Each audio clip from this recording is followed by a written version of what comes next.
பாடல் வந்துமா நம்ம இப்போது நம்ம முன்னாள் சன் டிவி நம்ம இங்கே மாரியப்பன் சார் வந்து ஒரு நல்ல நண்பர். அவரோட தயாரிப்பில் ஒன்று வந்து நம்ம குழுமையம்மன், திருச்சி குழுமையம் ரொம்ப சக்தி வாய்ந்த தெய்வம். அதுக்கு வந்து குழுமையம்மனுக்கு ஒரு பாட்டை பண்ணோம். அது அந்த பாடல் வந்து நல்ல கருப்பு சாமியெல்லாம் வரும். ஒரு நல்ல பெரிய உக்ரமான தெய்வம்.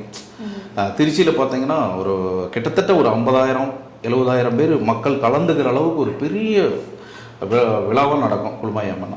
அந்த பாடல் வந்து குழுமாயி குழுமாயி எங்க குல தெய்வம் குழுமாயி, குழுமாயி குழுமாயி எங்க குல தெய்வம் குழுமாயி, வருது வருது கருப்பு வருது, ஒண்டி கருப்பு வருது வருது, ரத்த குடிக்க வருது வருது, வீச்சருவா மேல நின்று குட்டி குடிச்சு குறிய சொல்லும், ஒண்டி கருப்பு ஒண்டி கருப்பு, குலுமாயி குலுமாயி குலுமாயி குலுமாயி குலுமாயி குலுமாயி குலுமாயி குலுமாயே.